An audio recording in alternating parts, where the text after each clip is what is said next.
fugan po ni kamungaling, ulo po tangaling, ikan siya natapaiyan po.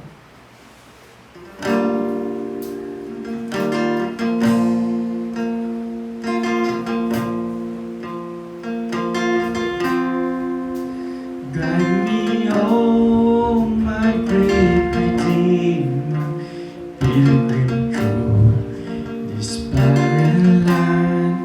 When I am desperate and needy, Jesus, lead me by your hand.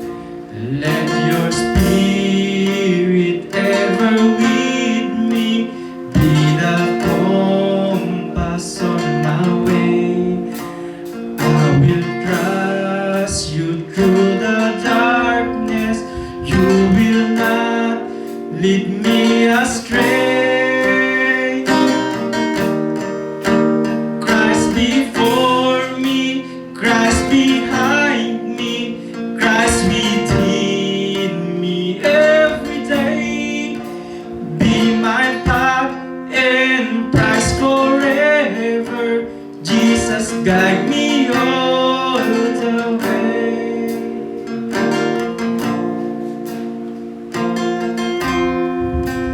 Like the fire and cloudy pillar, be my vision day and night. Like the manna in the morning, I will see your love provide. Quench my tears when I am fading, living water from of life. Quench my tears.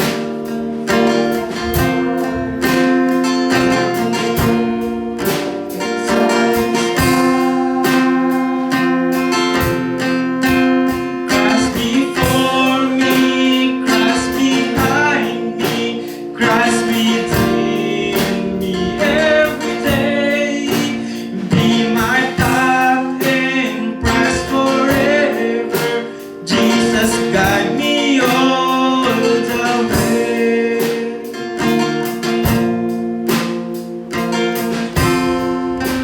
Lead me onward into Zion, to the home I've yet to see.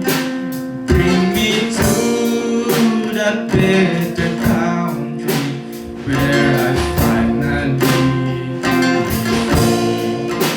When I'm near the shores of Jordan, leave my treasures first outside. For I know your hand will keep me till I'm safe on Canaan's side.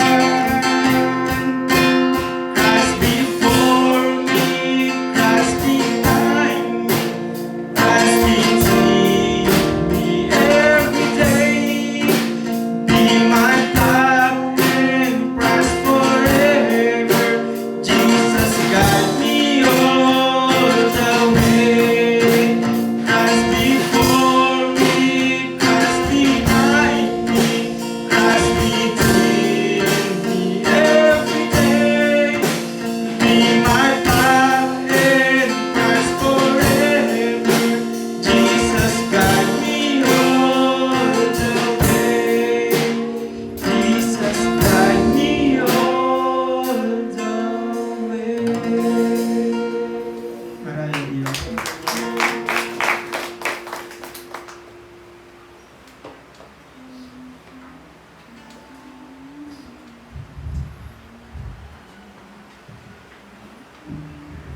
At tayo po ay tumayo. Yumuko ang manalangin. Diyos naming makapangyarihan sa lahat, kataas-taasang Diyos, wala ka pong katulad. Panginoon, kami po ay nagpapasalamat na naman sa pagkakataong Panginoon na pinagkaloob mo sa bawat isa sa amin, na kami po ay tinipon mo sa iyong bahay panambahan upang magkaisa kami, Panginoon, na magpuri sa iyo na itataas ang iyong pangalan. Panginoon, hinihiling po namin na alisin mo po ang anumang balakid sa aming mga puso't isipan upang sa ganon, Panginoon, ay maibigay namin ang karapat-dapat na pagpupuri namin sa iyo. At hinihiling namin, Panginoon, na ang banal na Espiritu ang siyang manguna sa amin. Bigyan mo po ng bawat isa sa amin ng pangunawa at itanim mo po, Panginoon, sa puso't isipan namin ang iyong mga salita na maririnig namin upang sa ganon ay maisabuhay namin, Panginoon, makita sa araw-araw naming pamumuhay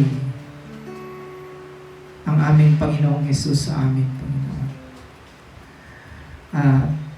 Patawarin mo kami sa aming mga sala upang sa ganon, Panginoon, ay karapat-dapat kami na magpuri sa iyo, karapat-dapat kami na makinig sa iyong mga salita. Ganon din, Panginoon, ang iyong lingkod na gagamitin mo na magbahagi ng iyong mga salita. Ang banal na Espiritu nawa ang siyang manguna sa Kanya. Ganon din po sa amin. I-bless mo po, Panginoon, ang lahat ng parte ng gawain namin ito. Naway ikaw lamang, Panginoon, ang siyang maitataas, Panginoon. Ito po ang aming samot dalangin sa pangalan ng Panginoong Hesus. Amen. Patuloy po tayong tumayo.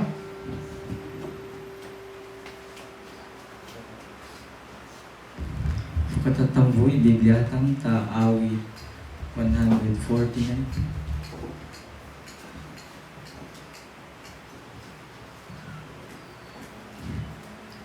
Kunaw kagyan o niyapo. Awit ng pagpupuri. Awit ng pagpupuri.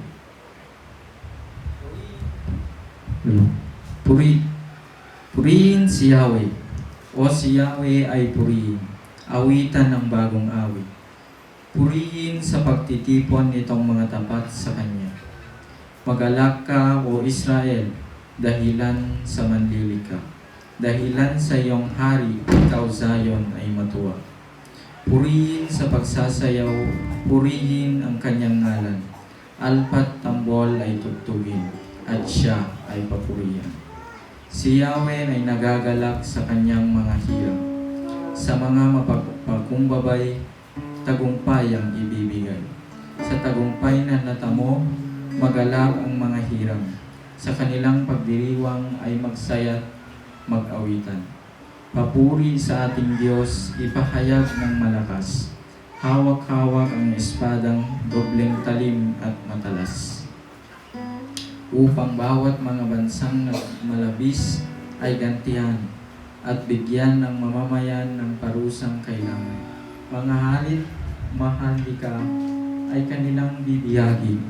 Sa tanikalang bakal, silang lahat ay gagapusin, upang sila ay atulan sang-ayon sa itinakda. Ito ang siyang karangalan sa Kanyang pinagpala. Purihin si Yahweh.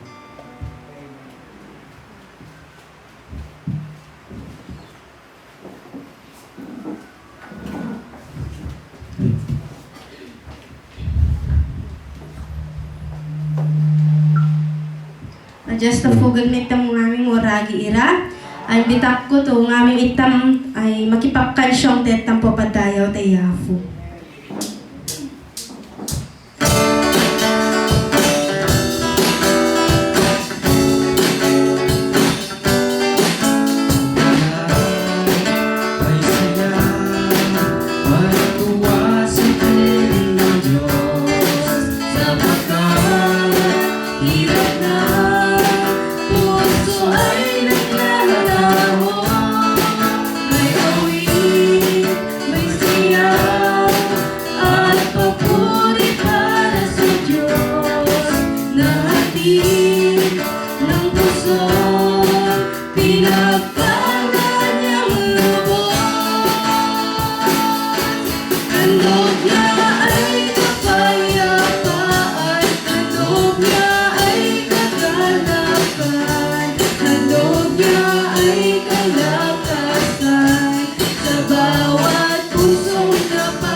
ang awit ng pagsamba ay para lang sa Kanya.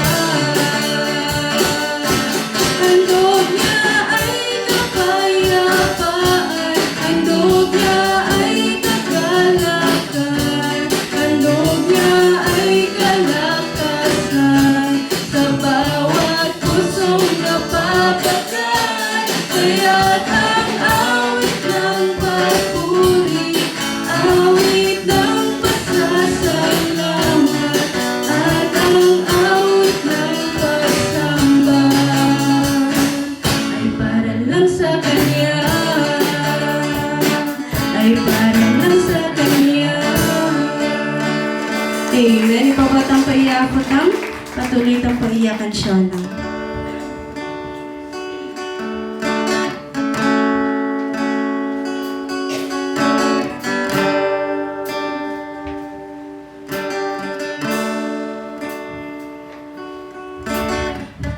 Pipiliin ko ang magpuri sa iyo at magtiwala sa iyong kaparaanan.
nasandigan sa lahat.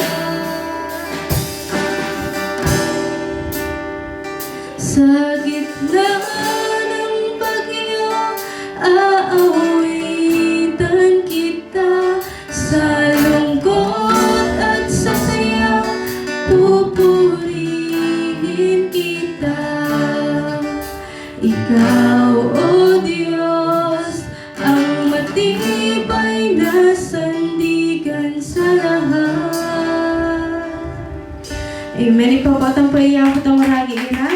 Ang nakitawak ko po ito makipanatag itam ta patuloy tang padayo tayafo.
Amen. Ipawatang paiyafo ng ragi ira.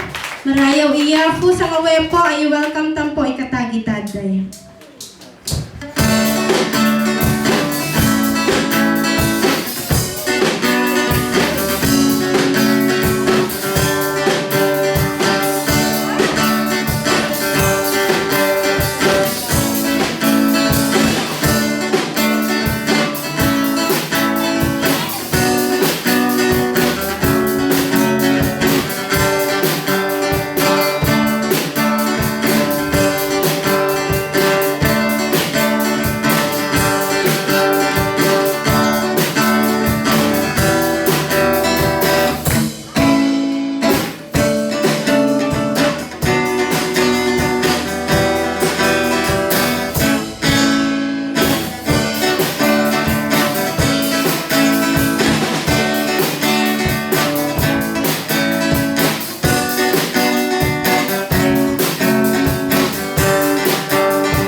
Sa ngaway po, magimbita nga na sini po imaya o may madayaw po ang share the goodness na yafo ta patuloy na.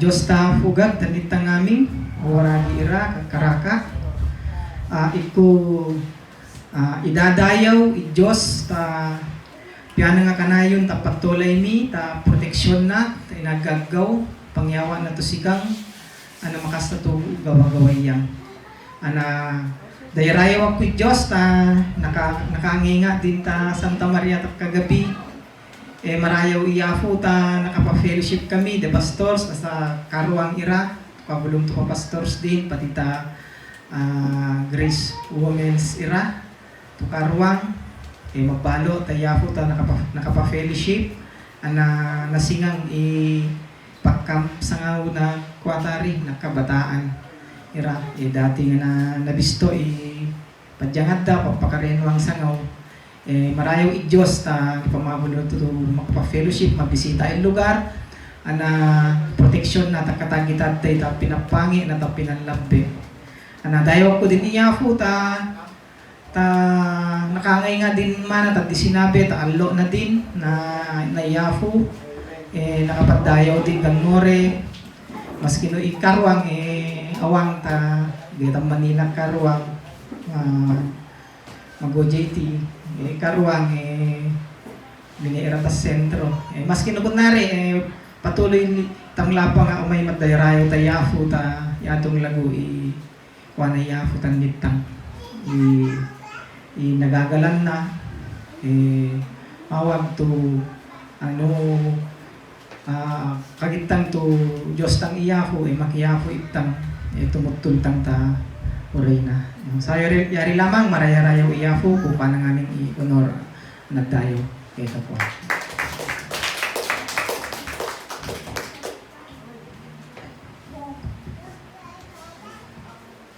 Marayaw iyafo. Sinipaga po maya o may madayaw po tayafo.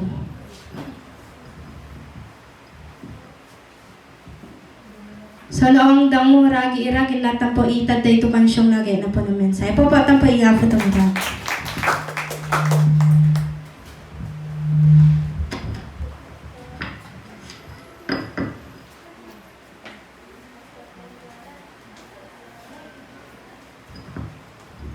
Hello.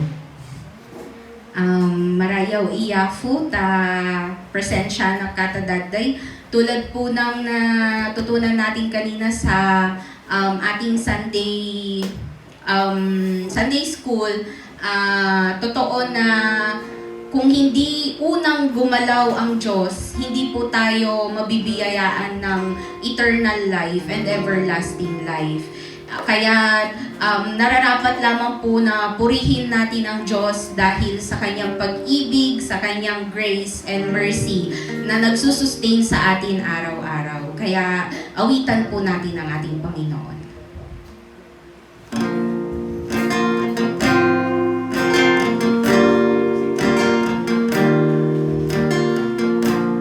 This is the story.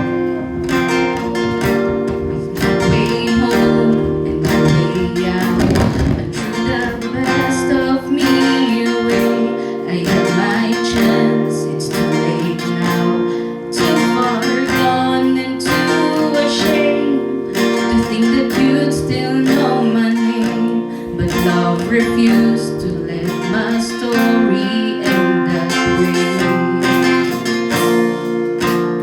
You can't wait for me to find my way to you. I couldn't cross that distance even if I wanted to. You came running after me when everybody else would have turned and left me at my worst. Love moves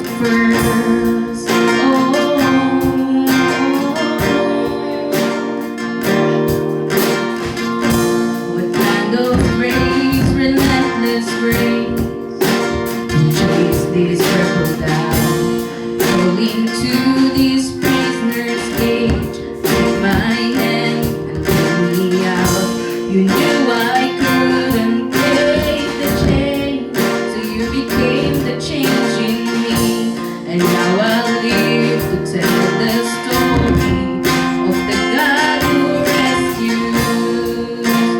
You didn't wait for me to find my way to you.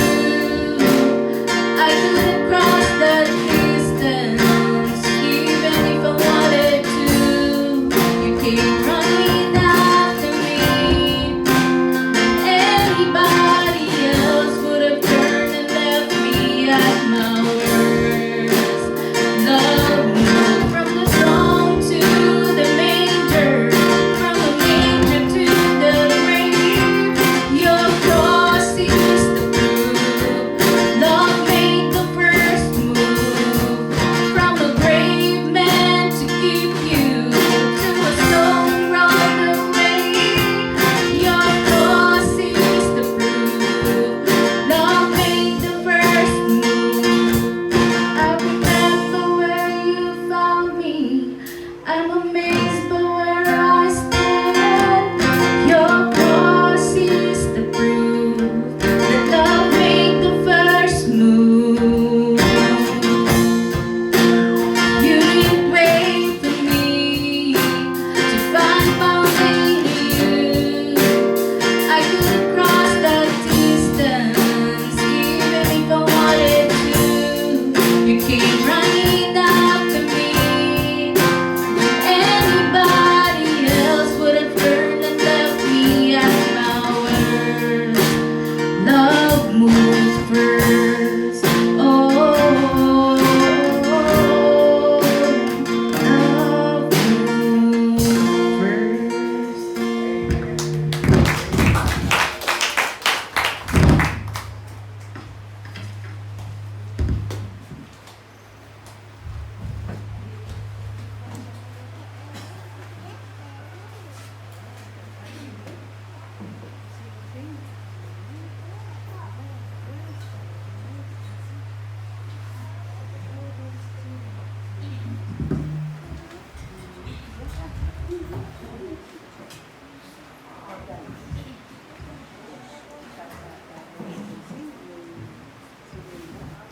Isang mapagpalang hapon pong muli sa ating lahat, mga kapatid.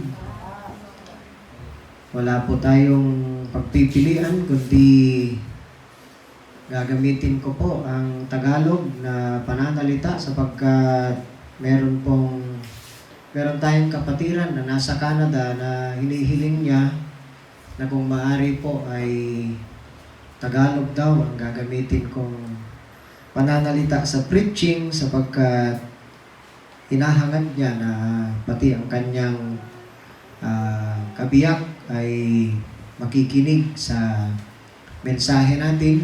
Bagamat online platform ang ginagamit nila sa YouTube pag gina-upload ni Ami ang service natin, ngunit ang pinagpupuri natin sa Diyos ay kahit na sa ganoong paraan ay ipinapaabot ng Diyos ang kanyang mensahe at ang kanyang kalooban. Gaano man kalayo ang distansya natin sa kanila. Kalain mo yung layo ng Canada, ngunit pinapahintulot, pinapaubayan ng Diyos na sila ay makarinig ng kanyang mga salita na ayon sa service natin na naya-upload. Kaya purihin ng Diyos. Kaya mga kapatid, pagtiyagaan po natin na pakinggan ang mensahe sa pamamagitan ng Tagalog na pananalita sapagkat ang request ng isa sa mga kapatiran natin. Tayo po ay tumayong lahat at bigyang galang natin ang salita ng Diyos na mababasa sa sulat ni Juan sa Kabanata 15, John chapter 15. Basahin po natin ang unang talata hanggang sa 11, 1 to 11, verses 1 to 11. Ganito po ang mababasa. Ako ang tunay na puno ng ubas at ang aking ama ang tagapag-alaga. Inaalis niya ang bawat sangang hindi nagbubunga at kanya namang pinuputulan at nililinis ang bawat sangang nagbubunga upang magbunga pa ng lalong sagana. Nalinis na kayo sa pamamagitan ng salitang sinabi ko sa inyo. Manatili kayo sa akin at mananatili din ako sa inyo. Hindi magbubunga ang sangang hindi mananatili sa puno. Gayon din naman, hindi kayo magbubunga kung hindi kayo mananatili sa akin. Ako nga ang puno ng ubas at kayo ang mga sanga. Ang nananatili sa akin at ako sa kanya, ang siyang nagbubunga ng sagana sapagkat wala kayong magagawa kung kayo'y hiwalay sa akin. Ang hindi nananatili sa akin ay matutuyo at itinatapon gaya ng sanga. Ang ganoong mga sanga ay tinitipon, inihahagis sa apoy at sinusunog. Kung nananatili kayo sa akin at nananatili sa inyo ang aking mga salita, hingin ninyo ang anumang nais ninyo at ibibigay iyon sa inyo. Napaparangalan ng aking Ama kung kayo'y masaganang nagbubunga bilang aking mga alagad, kung paanong iniibig ako ng Ama. Gayon din naman, iniibig ko kayo. Manatili kayo sa aking pag-ibig. Kung tinutupad ninyo ang aking mga utos, mananatili kayo sa aking pag-ibig. Tulad ko, tinutupad ko ang mga utos ng aking Ama at ako'y nananatili sa kanyang pag-ibig. Sinabi ko sa inyo ang mga bagay na ito upang mapasa inyong kagalakan ko at nang sa gayon malubos ang inyong kagalakan. Tayo po ay manalangin. Kataas-taasan at kabanal-banalang Diyos, kami po ay lubos na nagpapakumbabang lumalapit sa iyo, Panginoon. Hinihiling ang pangunguna mo, ang pagpapala mo, ang kapangyarihan at karunungan ng banal na Espiritu na siyang magtuturo sa aming lahat, ganun din po sa mga kapatid namin na makikinig gamit ang online platform na nawa, Panginoon. Kaming lahat ay makakatanggap ng biyaya na ipagkakaloob mo sa amin na inihanda mo. Hindi pa man kami nakakarating sa lugar na to, ikaw ang nakakaalam kung ano ang biyayang ipagkakaloob mo sa amin. Patawarin mo kami sa aming mga kasalanan, Panginoon. At tulungan mo ang bawat isa sa amin. Naway maituon namin ang aming buong puso at isipan sa pakikinig lamang sa iyo, Panginoon. Nawa ay huwag mong ipahintulot na merong anumang bagay ang magiging balakid sa amin, sa aming pakikinig, upang kami lubos na matuto at magamit namin, maisabuhay namin, Panginoon, ang ituturo mo sa amin sa pagkakataon ito, ayon sa iyong mga salita. Maraming salamat, pinupuri at dinadakila ka namin. Ito po ang aming dalangin sa pangalan ni Jesus. Amen. Tayo po yung umupo at pakinggan po natin ang mensahe ng salita ng Diyos na ayon dito sa pinasa natin.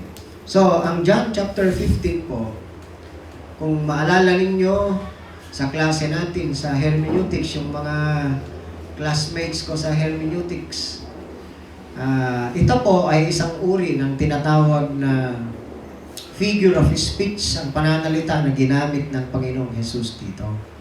Ang figure of speech na ginamit niya dito ay ang tinatawag na allegory.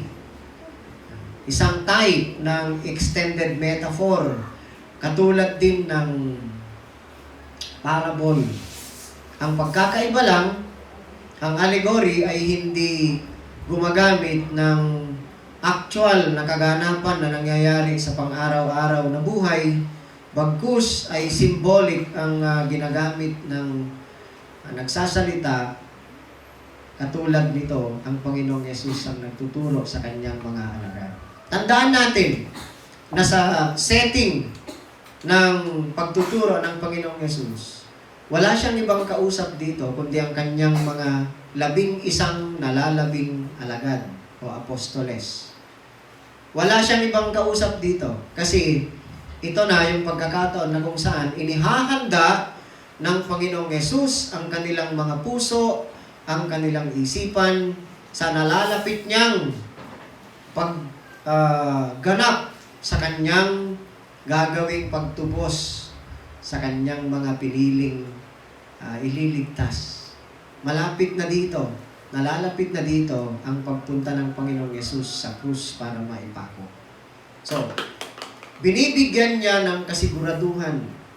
Pinapalakas niya ang loob ng kanyang mga alagad na sinasabi niyang bagamat ako'y aalis, ay hindi ko kayo iiwang parang mga ulila. Ngunit, ibibigay ko sa inyo, ayon sa itinakda ng Ama, ang banal na Espiritu, Comforter. So, bahagi yan.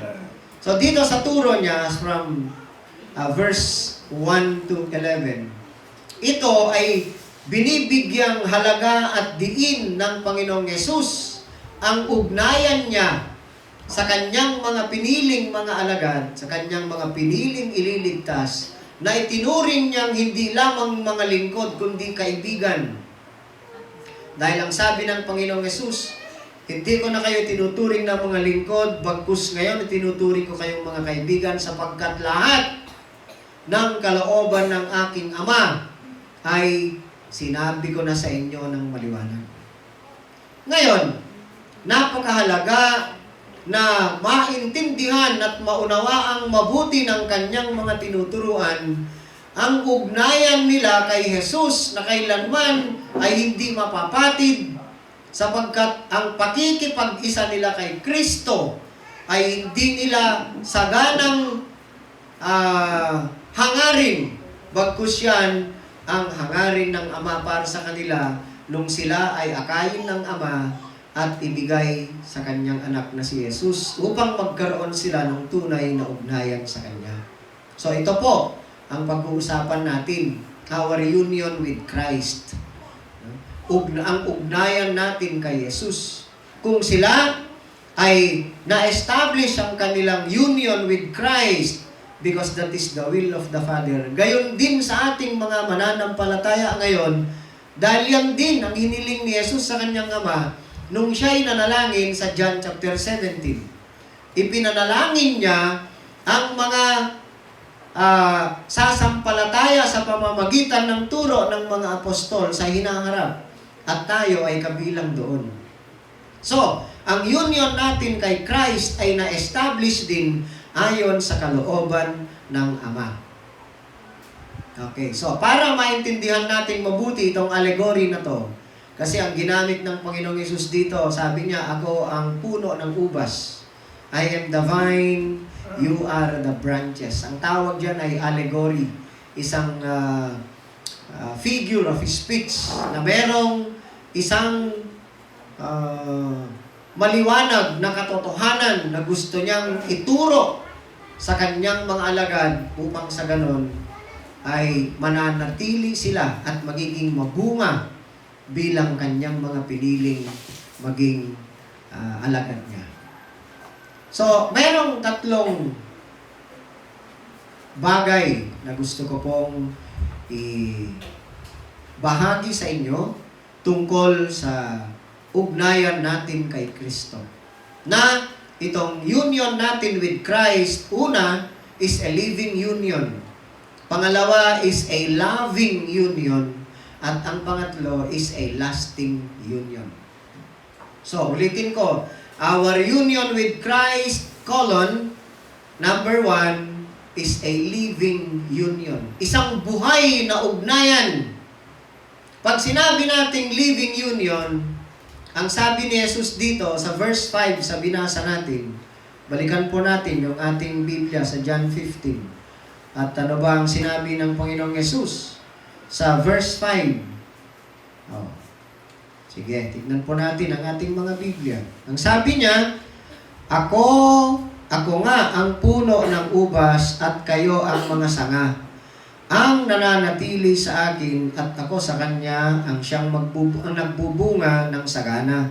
Sapagkat wala kayong magagawa kung kayo'y hiwalay sa akin. So, ibig sabihin, ang buhay natin ay nakasalalay sa ating pakikipag-isa, nakasalalay sa ating tinatawag na union with Christ, nakasalalay sa ating ugnayan kay Kristo. Sapagkat ang buhay natin ay ibinibigay niya mismo. Our life is in Christ. Without Christ, wala tayong buhay. Sapagkat sa pamamagitan ng ginawa ng ating mga ninuno, ibinilang na nga tayong mga patay dahil sa kasalanan. Yun ang sinasabi ng Ephesians chapter 2. Yan ang maliwanag. Tayo'y ibinibilang na mga patay sa harapan ng Diyos hanggat hindi tayo nakikipag-isa kay Kristo sa pamamagitan ng itinakda ng ating Ama. So, kung meron tayong tunay na ugnayan, if we are truly united in Christ, our relationship with Him, ang ugnayan natin sa Kanya ay isang buhay na ugnayan. It is a living union. Tayong itinuturing na mga sanga, kapag hindi nakakabit sa puno, ay walang buhay. Nakakita ba kayo ng sanga na kapag iniwalay sa puno, ay kusang mabubuhay? Maliban lamang sa kamote. Kasi kapag ang kamote, pinutol mo, itatanim mo, tutubo yan. Ngunit hindi yun ang ibig sabihin ng allegory. Ang allegory ay isang illustration na ikino-convey ang isang katotohanang patungkol sa ugnayan natin sa Panginoong Jesus. Maliwanag po yan at dapat po ay unawain natin mabuti.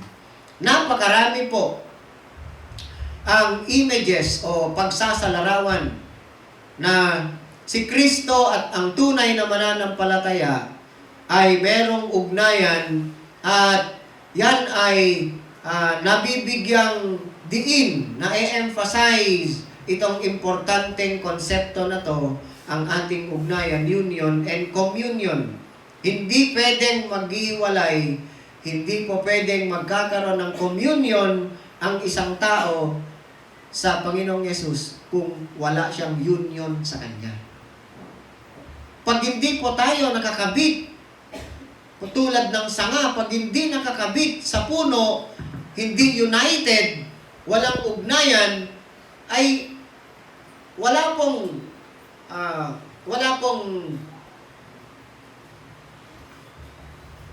connection. Kasi ang communion ay yung ma-enjoy mo ang connection mo sa Diyos, lalo na sa Panginoong Yesus. Ang sabi sa Biblia, inilalarawan na tayong mga mananampalataya ay may ugnayan kay Kristo dahil binibilang tayong katawan. The body and its members ayon sa 1 Corinthians 12. Kung babasahin po natin ang 1 Corinthians 12, inilarawan tayong iisang katawan ni Kristo at tayo ay iba't ibang parte ng katawan. May kamay, may ulo, may paa, may mata, may tenga. Yon ang pagsasalarawan sa atin. Tayo ay katawan, ibinibilang na katawan ni Kristo. Sinabi din sa Biblia na ibinibilang ang kanyang iglesia na isang bride. Ano bang tawag sa Tagalog sa ikinakasal na babae? Bride, di ba? Sa English, sa Tagalog? Hindi ko matandaan. Basta tayo ay tinuturing na bride and Christ is our bridegroom. Ayon sa Efeso 5, mula sa verse 25 hanggang 33. At sa John chapter 10, itinuturing tayong mga tupa, sheep. At si Jesus ang ating pastol, siya ang shepherd. So ganyan ang paglalarawan ng Biblia sa mga taong pinili ng Diyos na magkaroon ng ugnayan kay Kristo. At napakahalaga upang tunay na magkaroon tayo ng communion sa Kanya, na ang buhay ni Kristo ay tunay na dumadaloy sa atin. Ang sabi ng Panginoong Yesus, ang keyword dito ay ang pananatili sa Kanya. The keyword is abide. Ngayon, walang kakayahan ang sanga na kusang hihiwalay sa puno. Maliban lang kung may external force. Nakakita na ba kayo ng sanga na kusang humihiwalay sa puno? Meron ba? Meron bang ganon? Walang sangang kusang humihiwalay sa puno, maliban kung pinuputol yan o kaya nababali dahil sa malakas na hangin kung may bagyo. Ngunit dito, ang pananatili, abiding, ay 11 beses na ginamit dito sa John chapter 15, 1 to 11. Ngunit ano ibig sabihin ng to abide? Pananatili. Ibig sabihin is to keep fellowship with Christ so that His life can work in and through us to produce fruit. Pananatili kay Kristo, yung bawat pagkakataon ng buhay natin ay hinahangad natin na sumunod kay Kristo. Ibig sabihin kung ano yung mga turo niya isinasabuhay natin, ang hangarin natin, ang kaganapan ng buhay natin, ang ating kagalakan ay sa Kanya natin hinahanap. Tulad ng sabi ng Psalm 37 verse 4. Ano bang sabi ng Psalm 37 verse 4?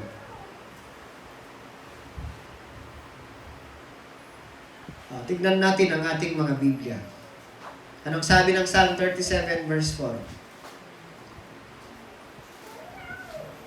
Sa Tagalog po, ganito ang nakasulat.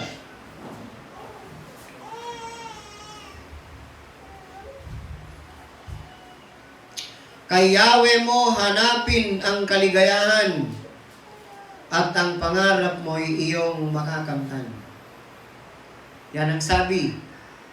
Pag sinabing kay Yahweh mo hanapin ang iyong kaligayahan, ibig sabihin ang nagpapasaya sa atin, ang nagbibigay ng kaganapan sa buhay natin, ay ang mga bagay na may relasyon sa pagtupad natin sa kalooban ng ating Panginoon. Amen. Yan ang ibig sabihin. At hindi yung ang kaligayahan mo ay naaayon sa mga bagay-bagay dito sa mundo. Na kung nakapamasyal ka, nakabisita ka sa magagandang lugar, nakakain ka sa mga mamahaling kainan o restaurant, yun ang nagpapaligaya sa'yo, hindi po yun. Ibig sabihin, ng paghahanap natin ng kaligayahan sa ating Panginoon ay ang pagtupad ng Kanyang kalooban ang nagbibigay sa atin ng kagalakan. Kapag natupad natin ng Kanyang kalooban, saka tayo nagagalak. Ngunit kapag hindi natin natupad ang kalooban ng ating Panginoon, tayo po ay nalulungkot. Yan ang ibig sabihin ng minsang ibinahagi ko sa Bible study namin sa Biyernes, actually nung Friday, yun ang binahagi ko, tinuro ko sa mga kapatiran natin dun sa Anaw, na matagal po tayong tinuruan for a long time. Marami sa atin ang tinuruan na kailangan nating mamuhay para kay Jesus. Instead of living from Jesus dapat. It's not living for Jesus, but it should be living from Jesus. Kapag sinabi natin, tignan nyo, for at saka from lang ang word na nagpapaiba ng meaning nun. Pag sinabi natin living for Jesus, ginagawa mo ang abot ng makakaya mo para mabigyan mo ng lugod ang Panginoon. Ngunit kalimitan, yan ay nagiging frustrating experience, lalong-lalo na kung hindi po natin natutupad ang kalooban niya at tayo po'y nahuhulog sa pagkakasala, sa pagkakamali. Ngunit, yan kasi pinipilit mong kunin ang approval ng Diyos sa pamamagitan ng sinasabi mong mamumuhay ako ng para sa Panginoon. Ngunit pag sinabi nating I will live from Jesus, we are drawing from the life dun sa buhay mismo na galing kay Jesus. Ano bang sabi niya ng Panginoong Jesus? I am the way, the truth, and the life. Ang tunay na buhay ay nasa Kanya. Yung buhay natin ay hindi ang kasalukuyan. Ang sabi sa Colosas, tayo itinuring na mga patay na at ang buhay natin ay natatago na sa kaharian ng Diyos kasama ng Kristo. Yun ang tunay na buhay natin. Doon tayo dapat kukuha ng meaning ng life. Kaya ang sabi, our union with Christ is a living union. Isang buhay na kaugnayan. O ngayon, ang tanong, how can we tell when we are abiding in Christ? Paano natin masasabi na tayo nga ay tunay na nananatili kay Kristo? Meron bang special feeling yan? Wala po. Ngunit, may mga evidences. May mga ebidensya po that appear na nakikita and they are unmistakably clear. Ang sabi dito ng Panginoong Yesus, isang ebidensya na tayo po'y nananatili sa Panginoong Yesus, na hinahangad natin, na ang kagalakan natin ay hanapin natin sa Kanya, na ang buhay natin ay dumadaloy mula sa Kanya, hindi tayo nabubuhay ng para sa Kanya dahil hindi po natin kaya yun, is that, una, ang sabi, tayo'y namumunga. Fruitfulness. We produce fruit. Pangalawa, ang bunga na nakikita sa atin ay nararanasan natin ang sabi dito sa kanyang salita sa verse 2. Inaalis niya ang bawat sangang hindi nagbubunga at kanya namang pinuputulan at nililinis ang bawat sangang nagbubunga. Paglilinis, pruning. Pangatlo ay ang karanasan natin ng mga answered prayers. Sa verse 7, ang sabi ng Panginoong Yesus, kung nananatili kayo sa akin at nananatili sa inyo ang aking mga salita, hingin ninyo ang anumang nais ninyo at ibibigay iyon sa inyo. That is answered prayer. At pang-apat ay ang tinatawag na paglalim ng pagmamahal o pag-ibig natin kay Kristo at sa ibang mga mananampalataya. Yan ang isang ebidensya. At ang panglima, nararanasan natin ang tunay na kagalakan mula kay Kristo. Ang sabi nung nabasa natin sa verse 11, sinabi ko sa inyo mga bagay na ito upang mapasa inyo ang kagalakan ko at nang sa gayon malubos ang inyong kagalakan. Yan ang mga bunga na nakikita sa atin sa pagkakaroon natin ng pananatili kay Kristo. Hindi po yan tayong nagpo-produce. Tignan natin, ang answered prayer, sino bang sumasagot sa panalangin natin? Tayo ba? Ibang tao o ang Diyos?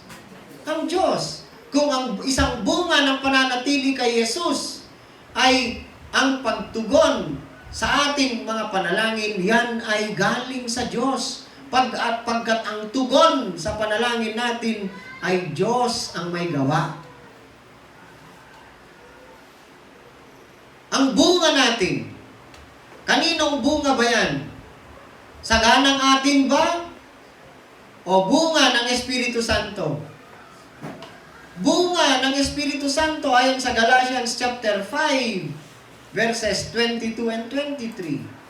Yang kagalakan na yan, joy, love, peace. Nabanggit dito, di ba?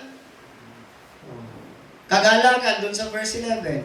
Pag-ibig, deepening love for Christ and for other believers. Sa verse 9, verses 12 to 13. Ano bang sabi ng verse 9? Kung paanong inibig ako ng Ama, gayon din naman iniibig ko kayo. Manatili kayo sa aking pag-ibig. Kaninong pag-ibig yon? Saganang atin ba? O ibinuhos ng Diyos sa ating mga puso? Ibinuhos ng Diyos sa ating mga puso ayon sa Romans chapter 5, verse 5. Sa pamamagitan ng banal na Espiritu. Basahin po natin. Tignan niyo po ang inyong mga Biblia. Sa Romans chapter 5, verse 5, ganito po ang mababasa. Sa page 181. Anong sabi ng verse 5?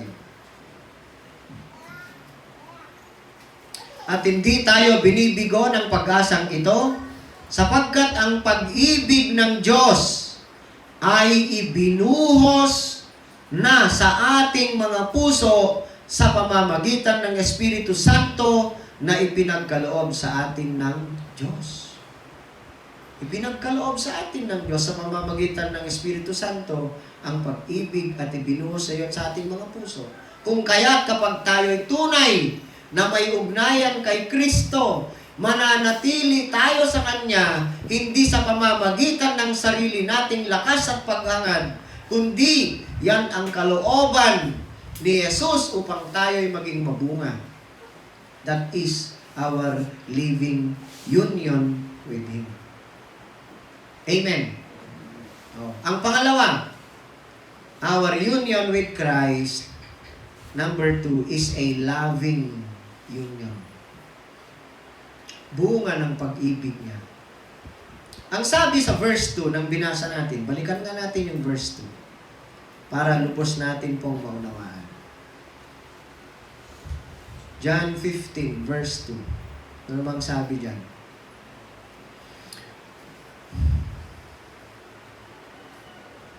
Inaalis niya ang bawat sangang hindi nagbubunga. Ano bang ibig sabihin nun?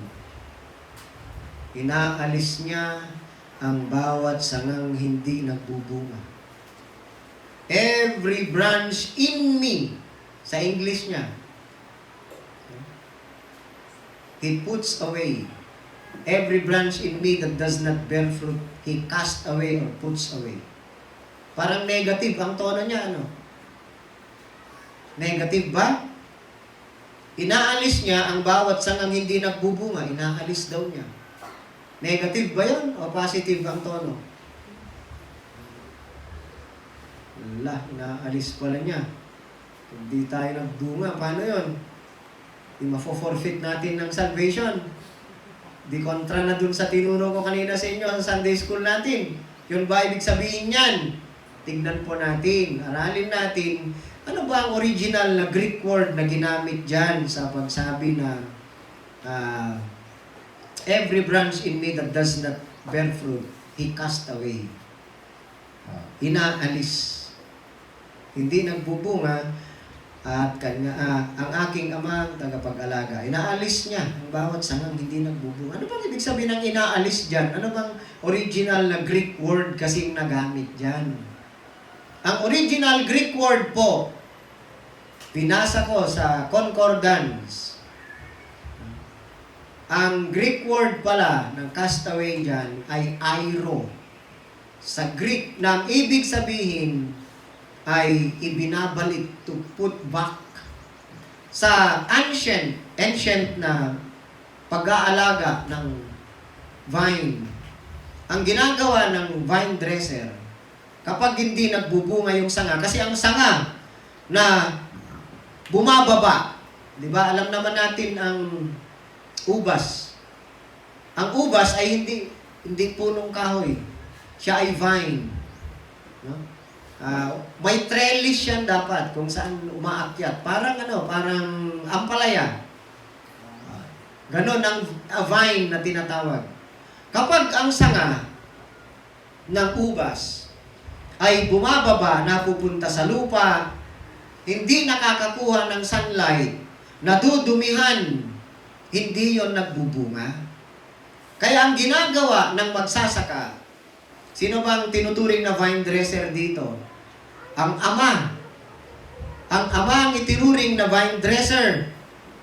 Ang ibig sabihin ng take away, sa ibang konteksto, although it can mean to take away, ngunit sa original passage niya, mas marami po ang kahulugan na ginamit dito sa Greek word na airo is to lift up. Itinataas ng vine dresser yung sanga na bumababa sa lupa at hindi naaarawan, ibinabalik niya sa trellis upang iyon ay maging mabunga. That is the love of God sa kanyang mga tunay na inililigtas. Nangyari na ba yan sa kanyang mga alagad o sa mga sinaunang tao ng Diyos? Opo, maliwanag yan. Ano ba una kay Pedro? Ano bang ginawa ni Pedro kay Panginoong Yesus? Peter denied Jesus Christ 3 times. Nag-fail si Peter. Inalis ba siya ni Jesus? Dahil si Pedro ay tunay na may ugnayan kay Kristo, hindi niya tinanggal si Pedro. Bagkus, Jesus lifted up Peter back to his place para maging mabunga siya ulit. Hindi ba't umalis si Pedro? Bumalik siya sa pangingisda dahil siguro sa pagkadismaya niya sa kanyang sarili.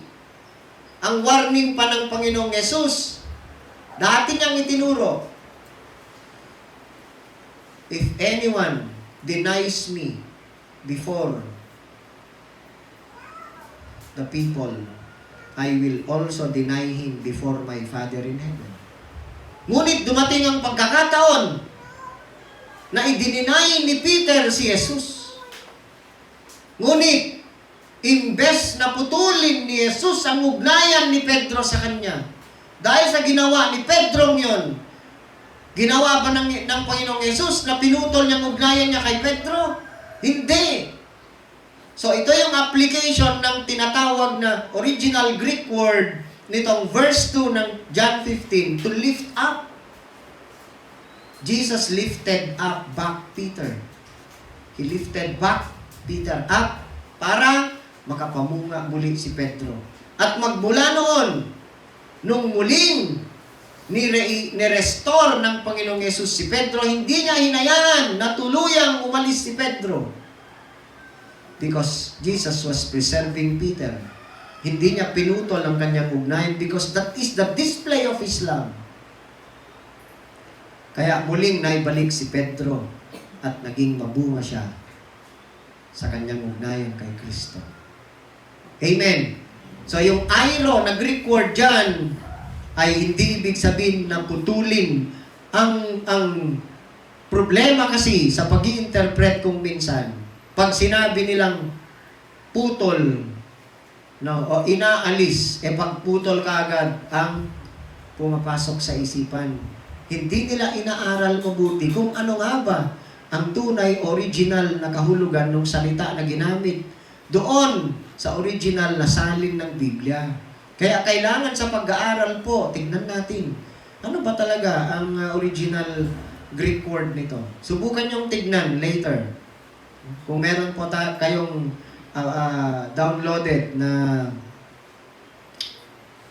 concordance sa Biblia nyo, yung Strong's Concordance, tignan ninyo kung ano ibig sabihin nung sinabi ng Panginoong Yesus sa verse 2. Airo, ang Greek word niya, na mas marami na ang kahulugan niya to lift up, hindi to cast away or take away.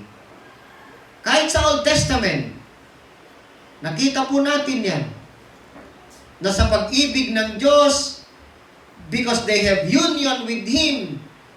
Bagamat sila po'y nagkamalit, nagkasala, hindi pinutol ng Diyos ang ugnayan niya sa kanila, bagkus ay tinulungan niya silang makabalik at magsilbi pa at makapamunga para sa Kanya. Si David, hindi ba siya ay pinili ng Diyos? He was declared a man after God's own heart. Nagkamali ba si David? Nagkasala ba siya? Sinadya niya.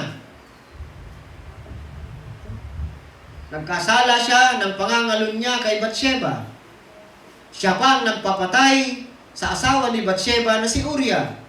Ngunit pinutol ba ng Diyos ang ugnayan niya kay David? Nung pumunta ang propeta Nathan kay David, sinabi niya sa kanya na hindi ka mamamatay. Yon ang desisyon ng Diyos. Dahil yon ay pag-ibig ng Diyos sa kanya. Tapat ang Diyos. Napatawad si David sa kanyang kasalanan.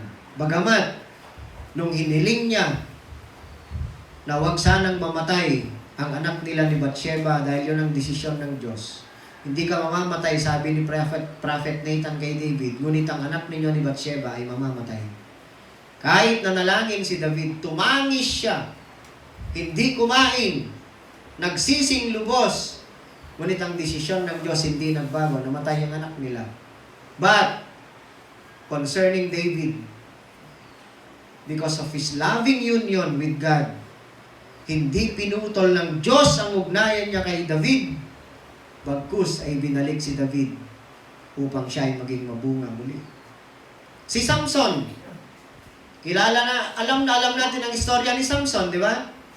Si Samson ang nabuhay na pinakamalakas na tao. And yet he failed. Nagkasala na naman siya. Dahil sa kanyang pagkakasala, binulag siya at ginawang alipin. Yung gawain ng kalabaw ay pinagawa sa kanya. Ngunit sa huli, ibinalik pa din ng Diyos ang kanyang lakas to vindicate at naipakita ang kapangyarihan ng Diyos sa pamamagitan ng buhay ni Samson. At marami pang iba. Maraming mga hari ang nag-fail ngunit ibinalik sila ng Diyos. Yon ay dahil sa katapatan ng Diyos sa ating ugnayan sa Kanya. It is a loving union. Ang vine dresser, our Father in heaven, a good vine dresser, does not cut it off. Ang ginagawa niya, itinataas niyang muli ang sangang iyon, itinatali niya sa trellis, at pinoposisyon niya kung saan siya naaarawan para lalago siya at magiging mabunga. Yan ang ibig sabihin ng verse 2 ng John 15. Because our union with Him is a loving union. Kaya kung nagkamali man tayo, palagi tayo nagkakamali, hindi ba? Nagkakasala tayo. Nag-aalala ba tayo na kapag nakagawa ka ng kasalanan, wala na yung kaligtasan ko, na-forfeit na. Hindi yun po ang tinuturo ng Biblia. Remember, na dito sa pag-uusap ni Jesus sa kanyang mga alagad, binibigyan niya sila ng kasiguruhan. Una, ipinangako niya sa chapter 14, In my Father's house are many rooms. Sa bahay ng aking Ama ay maraming silid o kaya kwarto.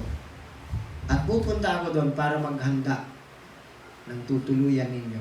At kapag ako'y nakapaghanda na, anong sabi niya? Babalik ako at kukunin ko kayo upang kung nasaan ako ay nandun din kayo. May tendency ba yon na mapuputol ang ugnayan ng mga ipinangakuan ni Jesus? Ugnayan nila kay Jesus? Never. Because our union with Him is a loving union. Pangatlo, our union with Christ is a lasting union. Lasting. Magpakailanman. Lasting union. ang tunay na sanga na may ugnayan kay Jesus will always bear fruit. Mamumunga yan.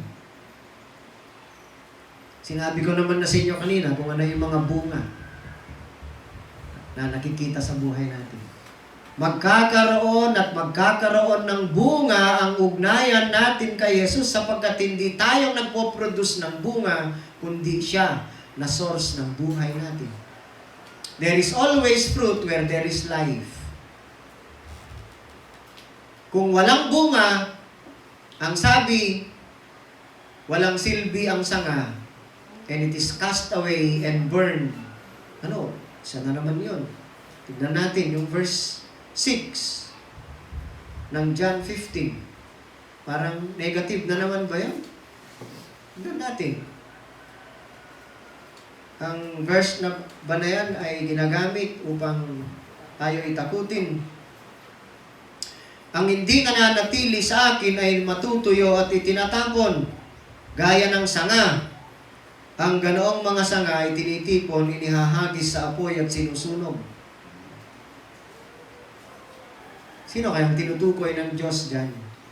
Sino kayang tinutukoy ng Panginoong Yesus dyan sa pagkakasabi niya? So, may dalawa pong view ang mga scholars sa verse na yan.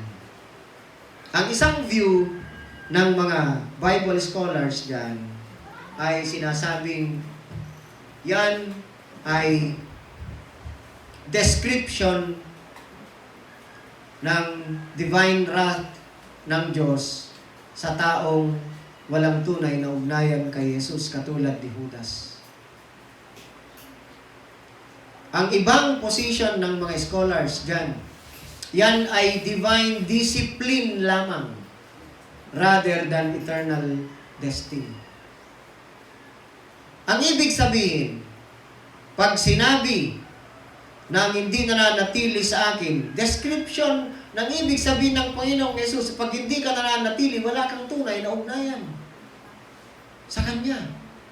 Paano ka makakapanatili kung wala kang ugnayan sa Kanya? Dinidescribe lamang ng Panginoong Yesus na ang mga tunay na may ugnayan sa Kanya, silang makakapanatili sa Panginoong Yesus. Kung yan po ay bibigyan natin ng kahulugan na tayo'y kahit pa may ugnayan kay Jesus ay pwede tayong putulin at itapon sa apoy. Ano ba ang hermeneutics principle na tinuro ko sa inyo? Kapag seemingly, kapag parang nagko-contradict ang tinuturo ng mga verses ng Bible, ano ang dapat nating hangarin? Seek the unity and coherence of the Scripture.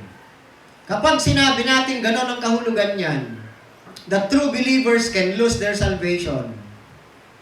Yan ay magiging contradiction, pagkokontra sa sinabi ng Panginoong Yesus sa John chapter 6. Nabasa natin kanina, di ba? Anong sabi niya sa John 6:37? Muli nating basahin.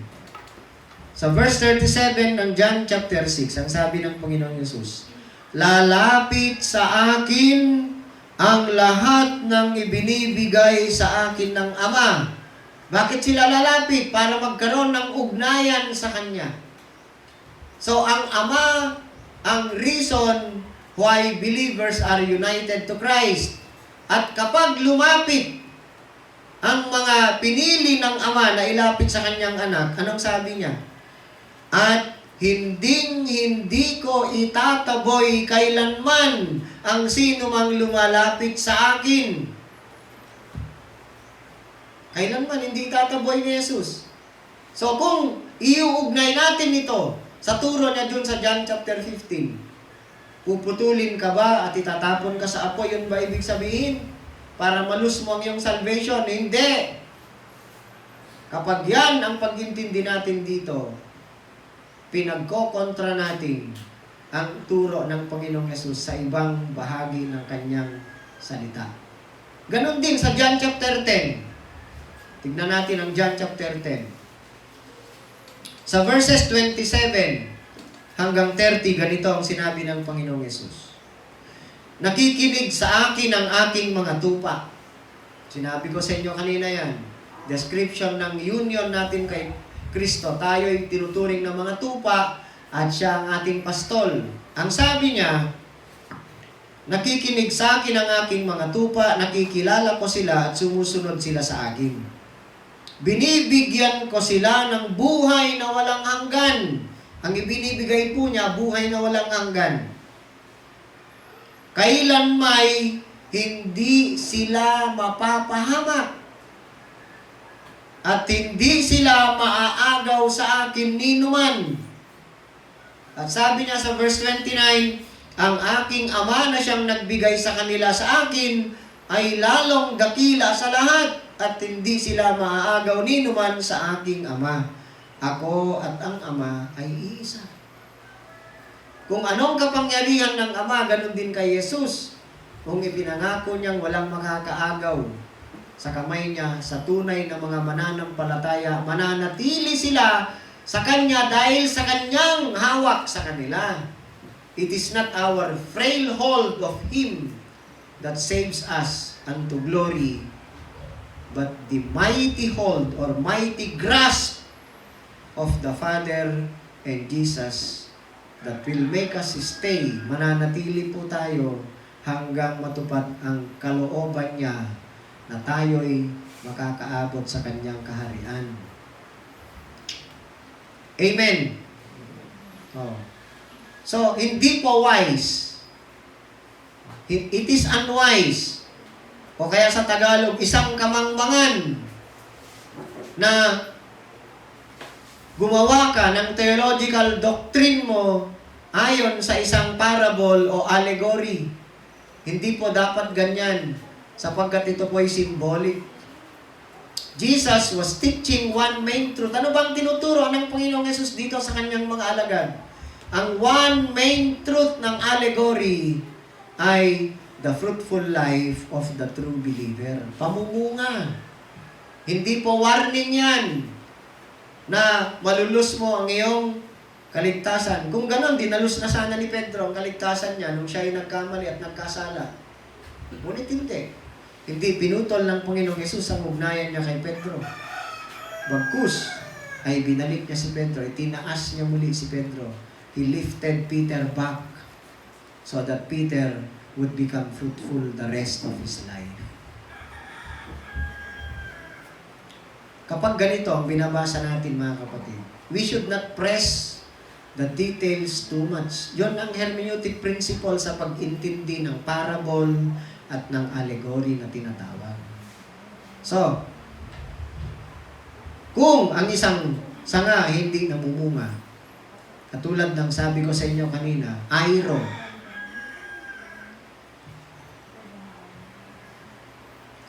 ang hindi namumungang sanga, kung tunay tayong believer, ibinibilang po tayong walang silbi, useless. At ano ang trato ng Diyos sa atin? Pruning ang ginagawa. Ibig sabihin, yan ay divine discipline. Hindi po yan kawalan ng kaligtasan. Didisiplinahin tayo ng Diyos.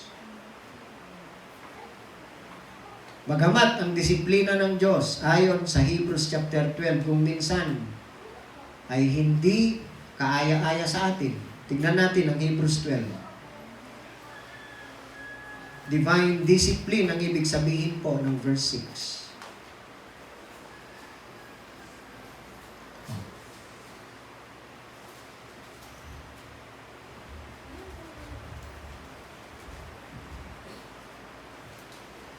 Verse 6 o 5.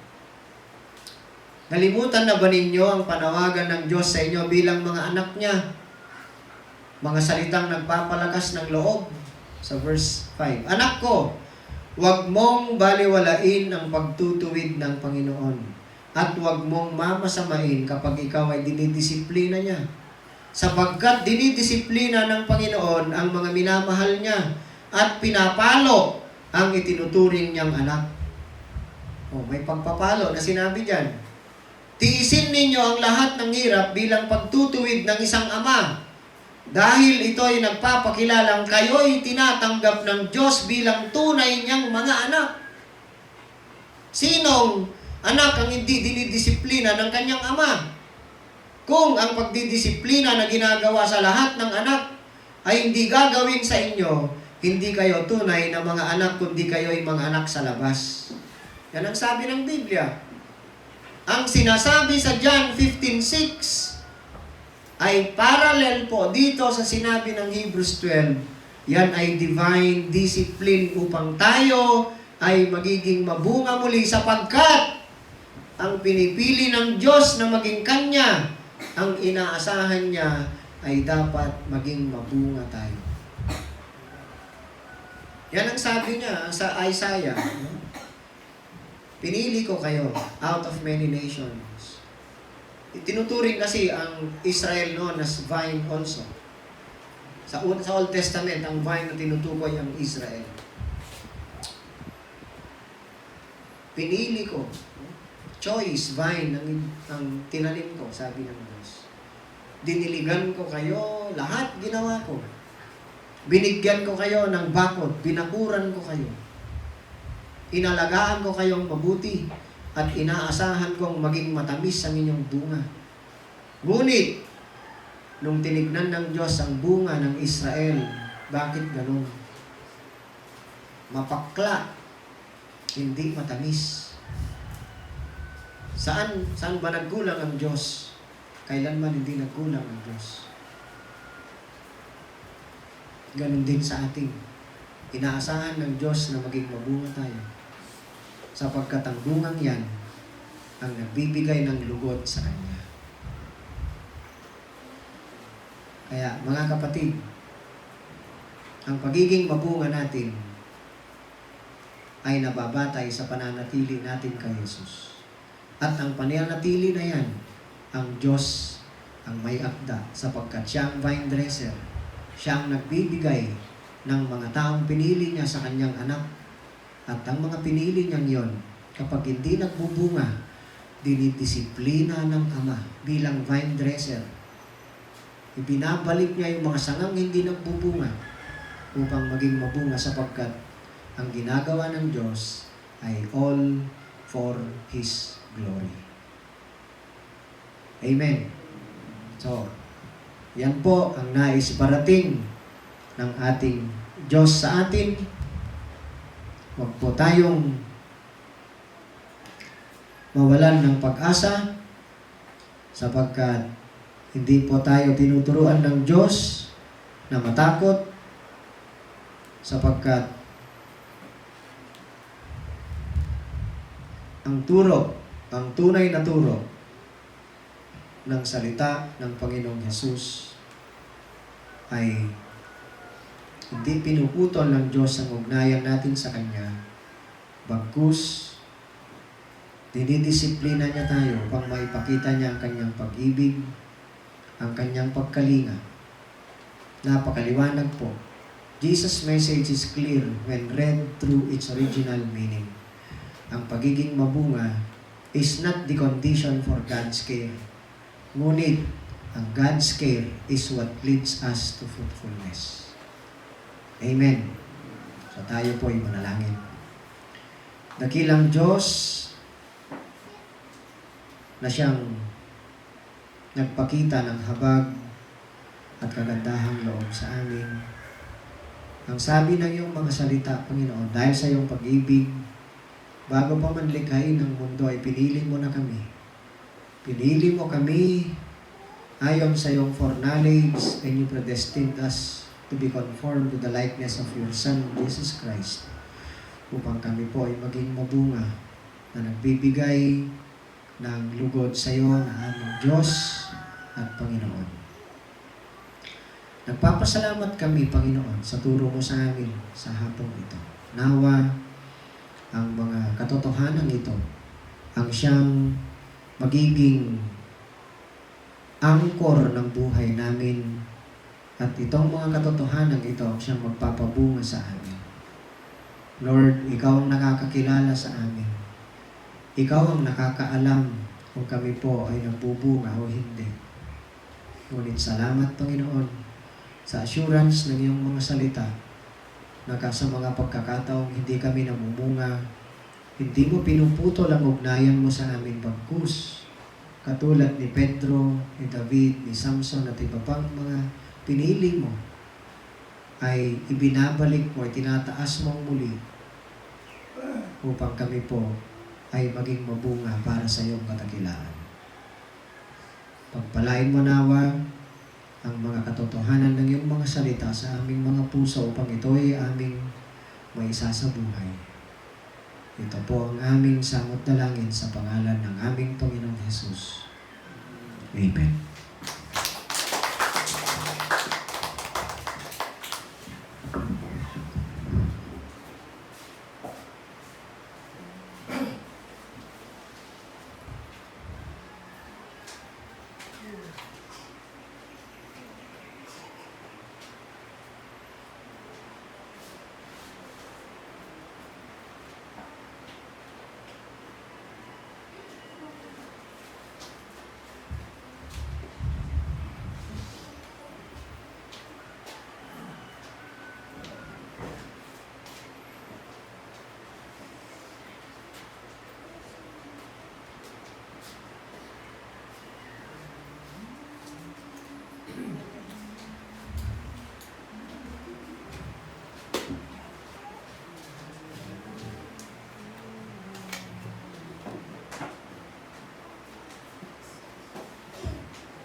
Marayaw iyahu ta mensahe na to na ni perat ta kada tambi ko ita.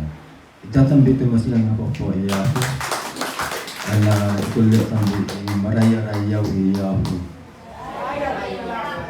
Marayaw iyahu ta peno kanare malukag i dagatan nanti na mensahe ta iyahu. Amo to kada tadi dalita me sehingga hitam kita yang ini keterugang hitam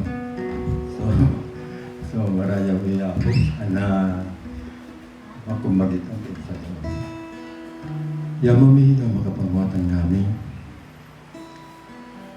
Lord at sa unang matubang sa pagkain mo na may kanaman pang magbalo-balo tabensahe ako tinyawa mo sa karadulan ko Imolam amata ko to, mga amin. Kita na kunwari ay mas lang. Dahil nagagawa ang matapat to din.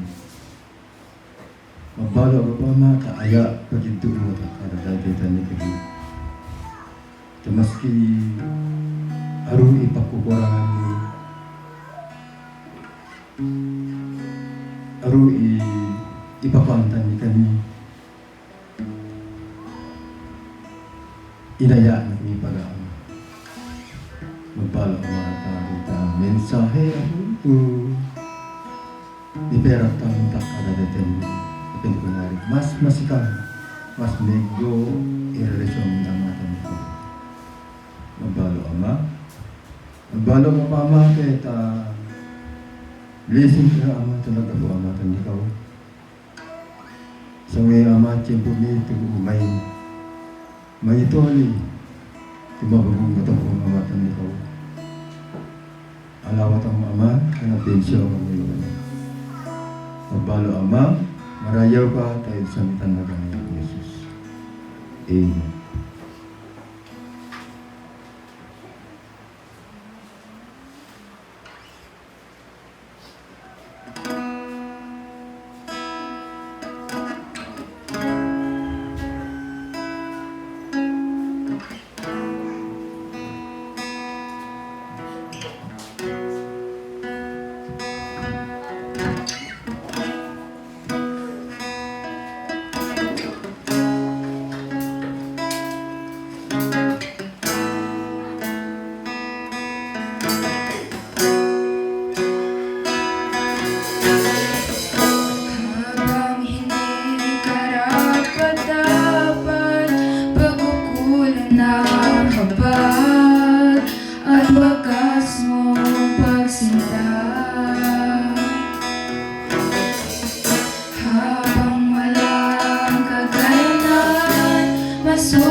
lahat mong ginawa. Niyakap mo ako sa aking kabundan. Inibig mo ako nang di kayang tumpasan. O Diyos ng katarungan at katwiran, na kahit minsan di na mahirap ang kabanalan at kawaghatian. Salamat sa suntulang biyaya mo, O Diyos ng pag-ibig na mas malawak pa kaysa aking mga pagkakasala. Higit pa sa buhay ko, salamat sa sukulang biyaya mo.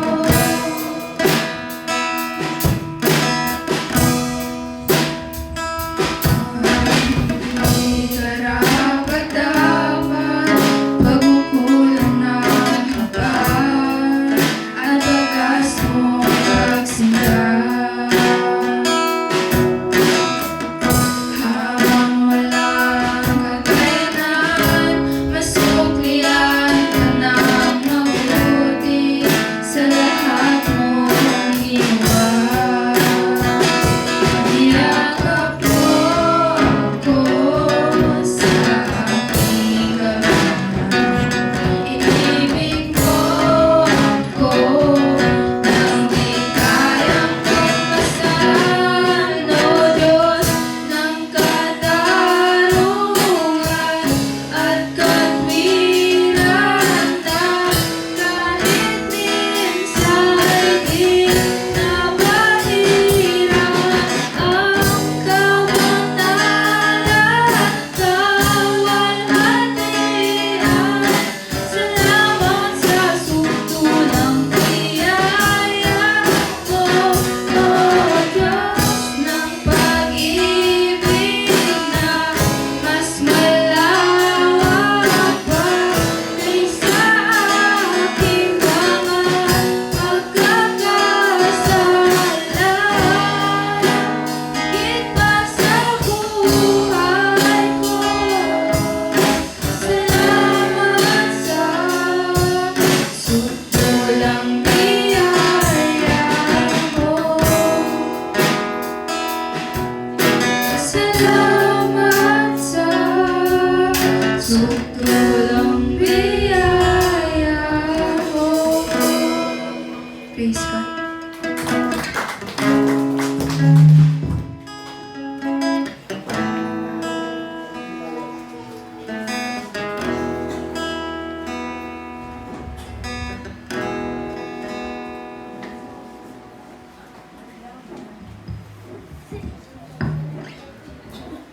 Hinihiling ko po na tayong lahat ay tumayo para sa closing prayer.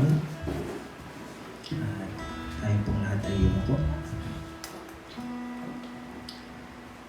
Panginoong Diyos, kami po ay lubos na nagpapasalamat sa inyo. Lalo na Panginoon sa iyong aral na pinagkaloob sa bawat isa sa amin. Nawa Panginoon, sa tulong ng banal na Espiritu ay magsilbing kalakasan ng bawat isa sa amin ang iyong banal na salita. At amin hinihiling Panginoon na kami ay iyong tulungan upang maging mabunga sa lahat ng aspeto ng aming pamumuhay bilang isang Kristiyano, Panginoon. At amin din dinadalangin, Panginoon, na kami ay iyong ingatan sa aming pag-uwi. At nawa, Panginoon, paglabas namin sa lugar na ito ay puno ng kagalakan ng aming mga puso at alam namin iyong pinalakas, pinasigla ng aming pananampalataya sa iyo. Minsan pa, Panginoon, binabalik namin sa iyo ang taasang papuri at pagsamba. Ito ang aming dalangin sa pangalan ni Jesus. Amen.